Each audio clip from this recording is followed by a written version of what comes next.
So that's what did you say that was the attribute for it, like the initial? In which one? In the character? Yeah. Leadership character? Okay. Traits. Traits, okay. Yeah. I go through an exercise. I've done this for 30 years with different individuals, different groups, civilians, service organizations, when people have asked me to come in and speak. And I start off, and I'll do it with you right now. Think of an effective leader. You have one in mind? Mm-hmm. Okay. Now think about the three most important traits that make he or she an effective leader. Okay. Got three? Yes. Now tell me what the most important one of those three. I feel like the most important out of those three was being vocal. Being vocal, okay. Well, what are the other two? The other two was compassion, Yeah. actually caring for the people that you're leading. Yep. And then the second one was understanding, being able to not just sort of understand and then the information that you have, but being able to understand when you don't know something. Yep. Well, I do this, I have 25 students in the class right now. We do this, and we take a poll, and then they have to come up with their top three as a class. And I've done this thousands of times, as I said, literally. And number one is always honesty. Number two is communication. And number three is vision / mission. And the one that's coming into play more and more and more now, and you just hit it, understanding, empathy.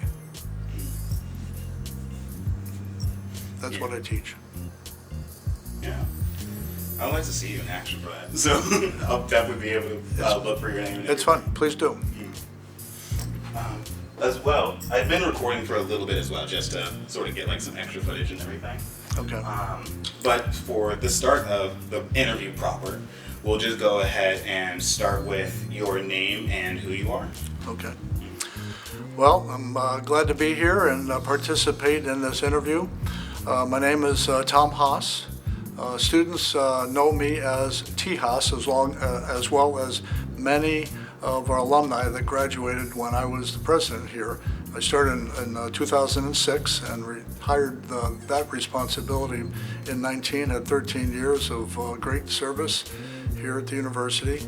And I continue now to teach in the leadership programs in the College of Education and Community Innovation, as well as the Brooks College. But my discipline actually is chemistry. So I am thrilled to continue my engagement with our great students here at Grand Valley. All right, awesome.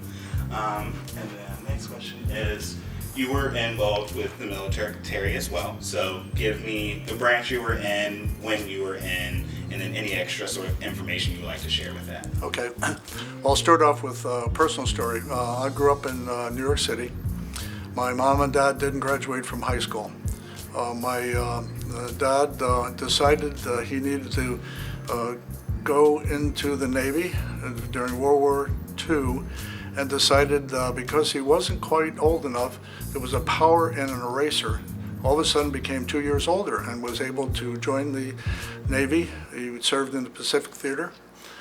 He came back from World War II and married my mom. She was the daughter of 2 Polish immigrants. She didn't make it through 4th grade because of the conditions during the Depression. So she had to literally go garbage can to garbage can, finding food for the family. It was very tough during those periods. Then I came along, and my dad struggled academically. He had pneumonia early on and stunted his mental growth a little bit, but he got a GED. And with the GED, he was able to join the police force. He became a patrolman. He worked in the Bowery in Chinatown in New York City. We had a great home. We had very little resources. My brother came along a couple of years after me, and my sister then thereafter. But we had a loving family who were really together, and I learned about service with both my mom and my dad. My mom in serving the family, and my dad in serving the community, and his expertise in the Navy as a cook. He would also always tell me that I was in the Navy, I was a cook and knew how to do that, but I was in charge of morale because being a cook, you made sure that the crew was well fed, and if they were, the morale was out of sight. So that's what I really stand tall on their shoulders. So I wanted to first become a priest, and we didn't have the money to have me go to the local Catholic high school, but I decided with my dad that I would work at the local A&P, which is a grocery store there in Staten Island. And my dad, because he had some skill sets in creating Singer sewing machines, so he would work a few hours to create the $22 a month for me to go to Monsignor Farrell High School. Then again, hopeful that I might be a priest.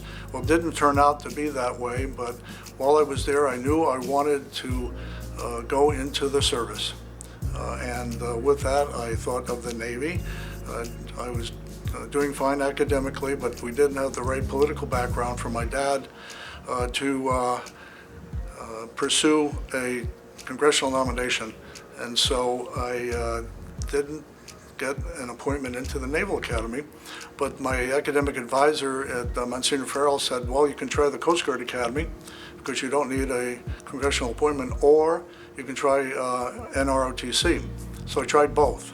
So I got into Cornell and Villanova, and I was put on a wait list for the Coast Guard Academy, not knowing that it was the most selective school in the nation to go to. So I signed up to go to Villanova, study chemical engineering, and almost the last day of the term for me to get to the Coast Guard Academy, I got a telegram. That's before text messages. And so I was able to go to the Coast Guard Academy and was able to pursue my academic and military pursuits there within the Coast Guard. And I graduated in '73, and my 50-year reunion is coming up fairly soon. And I had a wonderful, wonderful career in the Coast Guard. Great, thank you. All right. So you did mention earlier, I caught something on camera as well, about you teaching a leadership class here at GVSU. Give me like the overall summary again for that, because I missed the first part. Okay. So give me like the overall summary for what that class is. Okay, I'll do that, and then we can come back a little bit more in terms of my experiences within the Coast Guard, Yes. because that has allowed me to do what I'm doing right now for our students here at the university. So, as I mentioned, my academic discipline is chemistry. I went to the Coast Guard Academy, as I mentioned, for my bachelor's degree. It was a general engineering degree. There was no majors at the time, back in the late 60s and early 70s. And so I then, when my first tour of duty was on the Coast Guard Cutter Mackinac for training out of Port Huron, Michigan. It was the old Mackinac. There's a new Mackinac now. The old Mackinac is a museum ship here in the upper part of the mitten. And then I went on board the Coast Guard Cutter Acacia as a deck watch officer, as an enlisted, as an ensign. And so really that's where I got my start in understanding leadership and my own potential as well. So fast forward to today, when I retired my administrative responsibilities as president of Grand Valley, the provost suggested that she could find chemistry profs, but she couldn't probably find retired presidents of Grand Valley that can share their stories with students, both either at the undergrad or grad level. So with that, I decided to take her up on that opportunity, and I chose to put my academic credentials into the College of Education at the time, now it's College of Education Community Innovation, to help with the Ed Specialist program, and that's a program designed to help potential superintendents and principals in leadership roles in the K through 12 world. And I've been doing that now for the last 2 years. One course in organization and decision making, and the other one is leadership and change. Those 2 courses are both 700 level. But the other opportunity I had was to join the faculty in the Brooks College, and I've been teaching now. I'm finishing off my 4th semester teaching leadership and social change, where a student has the ability to, first of all, learn more about their own leadership potential. And I describe that in terms of how she or he can develop their own personal mission statement. Then we use the TLC, the Leadership Challenge by Kuz and Posner. And then they have a fun textbook. It's called Make It So, Leadership Lessons from Star Trek, The Next Generation. And I have the episodes that align with the chapters, and I align the chapters with the TLC message. And then the students are going to choose and have chosen a topic for social change, and they have to use their critical thinking skills and their writing skills and their speaking skills to pull it all together. And I find that to be an energizing way for me to learn from students and them from each other. I tell them right in the syllabus that they're going to act as consultants for one another, because there's no right answers in this class. I'm not looking for anything but for them to understand a little bit more about themselves and about their potential. Then along the way, I decided, because of the LEADS program, that I'm thrilled that the university is doing for adult learners, that I could create a 6-week course, a term course, and it's called Leadership and Character, something I've been wanting to do for quite a while, because one of my own personal leadership models is the 4 C's: competence, commitment, community, and character. And I really tie those all in tightly into a course, and I've been maxed out in my classes since I started teaching. And that course has been really good. It's a course where I have open source materials, and the students, and I have had military veterans join me in both the 341 class, the Leadership and Social Change, as well as this 280 special topics in leadership and character. So it's been phenomenal. I've been really getting to know the students. I've been doing it on synchronous and asynchronous on the Zoom platform, and I was able to do that and connect with the students so much better. Even though I love the engagement face-to-face and will love to do that again, but I'm finding that the students are really engaged in this type of modality. And I have students that are coming as adults, as traditional students. Students are coming from different parts of the state, and I just really have enjoyed this part of my post-presidential responsibilities. All right, thank you. And like you said, let's circle back again. So talk a bit more about your time in service as well, and sort of how it led you to GVSU and your position. Sure. As I mentioned, went to Coast Guard Academy, graduated, served on board the Coast Guard Cutter Acacia, became the operations officer. It's a buoy tender located in Port Huron, Michigan, so it's been a great home for me and for my family. I met my wife when I was stationed on the Coast Guard Cutter Mackinac for training during my cadet time. She was part of the Cherry Festival Court in the Miss Michigan pageant. She just finished high school, and I volunteered to be an escort. Well, when they offer free food, a date with someone that's going for Miss Michigan sounded pretty good to me. So I decided to raise my hand and volunteer. And so that was in 1971, and been escorting now Marcia for these many years. We're coming up on our 50th wedding anniversary here in 2024. So I was able to learn about Coast Guard responsibilities through the Coast Guard Academy and then throughout my entire career. So my first tour duty on the Acacia. Then I got a call because of my academic background in chemistry from a officer at headquarters in the emerging marine safety arena. Coast Guard has many different mission areas, whether it be operational, law enforcement, search and rescue, a whole variety of things, including environmental protection. So this gentleman wanted me to go to school someplace. He suggested 3 schools, one of which was University of Michigan, for chemistry. Get a master's degree, I'll give you 2 years to get that. And while I was at Michigan, because that's where I decided that would be good, and Marcia's being from Michigan as well, we were close to her home, and I decided, yeah, that would be wonderful to go to U of M, and at the same time not just do chemistry but environmental health sciences.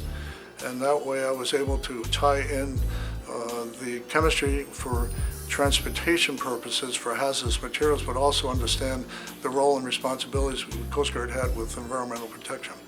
So I was able to do that for 2 years, graduated with those 2 degrees, then went to Coast Guard headquarters, where I was entrusted with developing and evaluating the safe shipment for hazardous materials across the globe.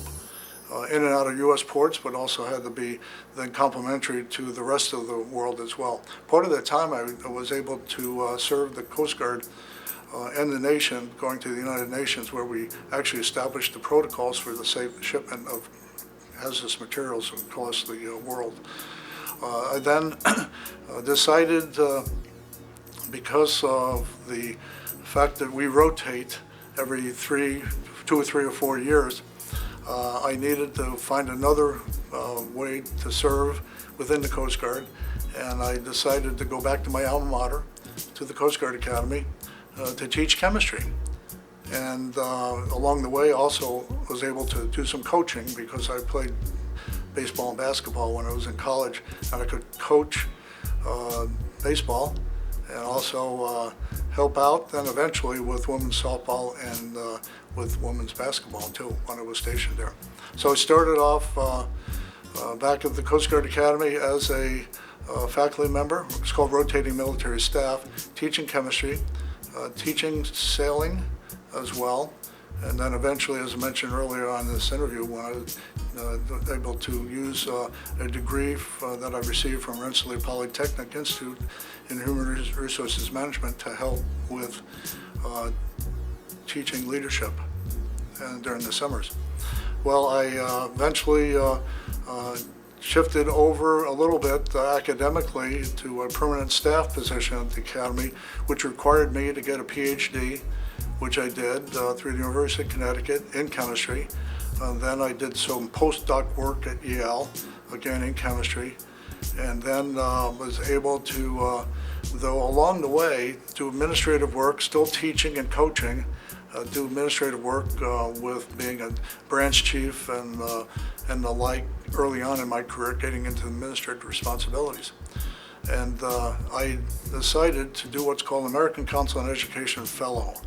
And I did this at Western Michigan University, which is a wonderful mentor. I fashioned my presidencies, and I had 2 of them, one here at Grand Valley and the one before coming here in the State University of New York. So I was able to exercise leadership opportunities that I gleaned during my Coast Guard time, because what I decided to do after the ACE fellowship, went back to the Coast Guard Academy, continued some leadership roles in administration, higher educational administration, and then was called to retire. I went to Iowa, was the provost / VP of Academic and Student Affairs at William Penn, now William Penn University in Oskaloosa, Iowa. And then went back to Coast Guard Academy to be the Dean, Chief Academic Officer, and it's noted as the provost there at the Coast Guard Academy, which was my alma mater, which was a dream come true again. I was then enticed and was recruited to go into the SUNY system, State University of New York, and I went to Cobleskill, which was an ag tech college. It was a multifaceted, both two-year degrees and four-year degrees, and I had a wonderful time continuing learning about my responsibilities in higher educational administration. And so then I got a call from a consultant back in '05 saying, there's a job here at Grand Valley, you've been nominated, how would you like to proceed? And I said, well, I'm president right now in upstate New York, I'm doing okay. He said, well, we would really like you to consider. So with that, in '06 I was named the president here and had a great run then here at the university with an outstanding faculty, great boards that I was responsible for. Those in the alumni base embraced me, as well as the members here in the community and the state. So that's my academic and professional life, and along the way my wife and I have 3 children. My oldest is in the Air Force. He's a retired lieutenant colonel. He was a 15 pilot, and now he's flying for FedEx. He has 4 girls, four granddaughters for us, Marcia and me.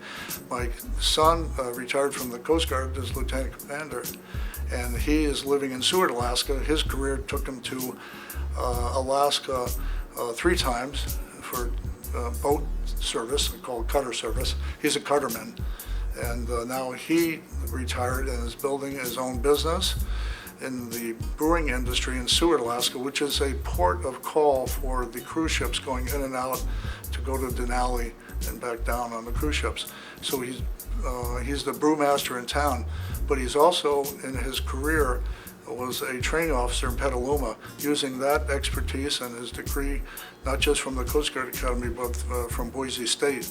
He was able to now join as a senior faculty member at the community college, and he's teaching everything from firefighting to law enforcement. So he's doing that, and my daughter was in the nuclear Navy. My second son has two girls, beautiful young ladies who are now in their teens, and my daughter was in the nuclear Navy. She went to Boston University on a Navy ROTC scholarship, met my son-in-law while they were stationed in Washington, D.C. Sarah's claim to fame, and I need to share this because it really demonstrates, again, the continuity of service. And she decided that she would join the nuclear Navy, and she was able to, while she was on active duty, design, test, implement, and make sure that they were all operational, the valves on the 2 nuclear propulsion plants on the Gerald Ford aircraft carrier. That was her responsibility. So had a fighter pilot, a boat driver, and Sarah being in the nuclear Navy. And she has 2 little boys who are 3 and 1, and we've been blessed.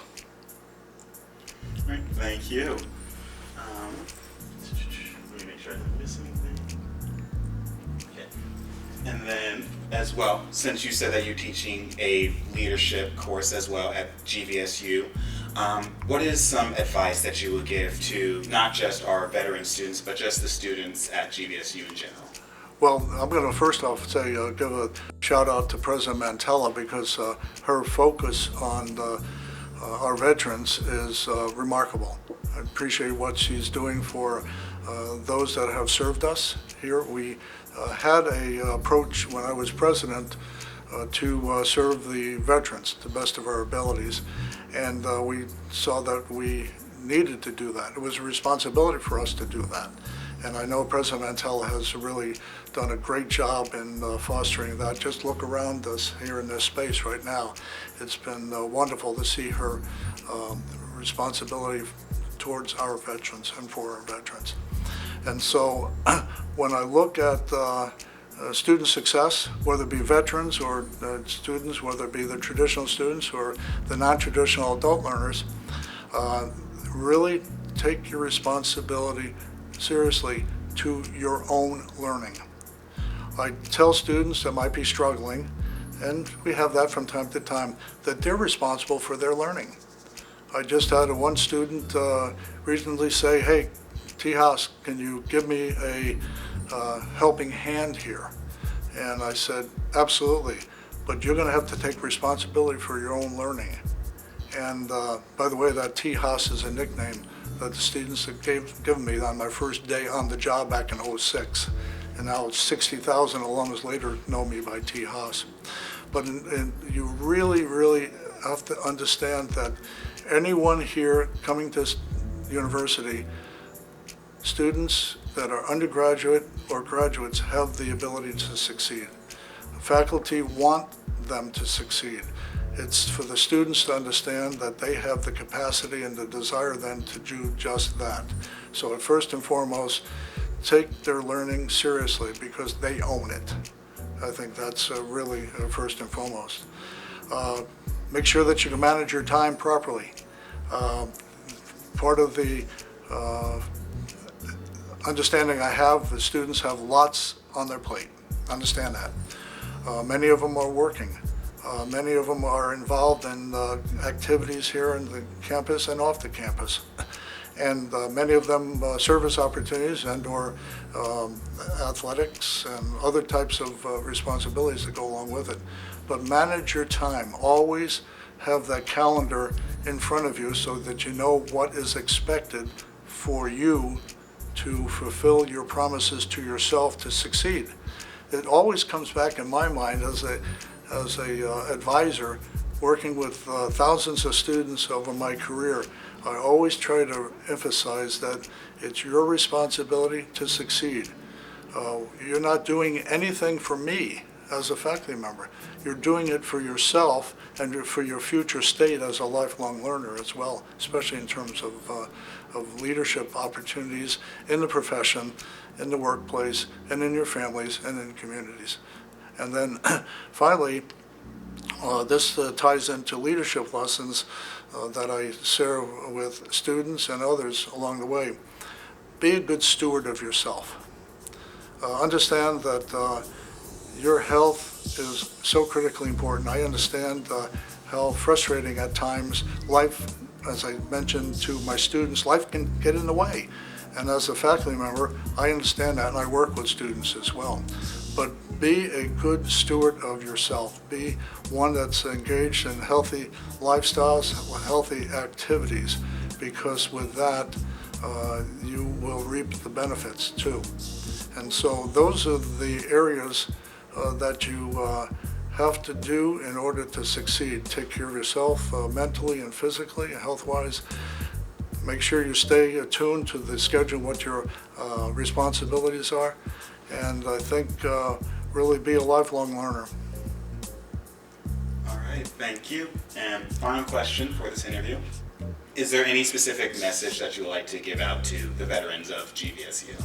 Well, I would. As a veteran myself and seeing the efforts that this university is putting forward to serve the students that are veterans, take advantage of what you have earned, whether it be through your VA benefits or other opportunities that you had through the service. Take advantage of them for yourself, because you have a great pathway ahead, whether it be finishing off your undergraduate degree or coming here for a graduate degree. We are here to serve you to the best of our abilities, so never, ever challenge us. Challenge the university to make sure that we are taking care of you and taking care of the responsibilities that you have towards yourself, and that you, at the end of the day, will be successful here if you challenge yourself, challenge us to serve you. All right, thank you so much for joining us. Okay, thank you very much.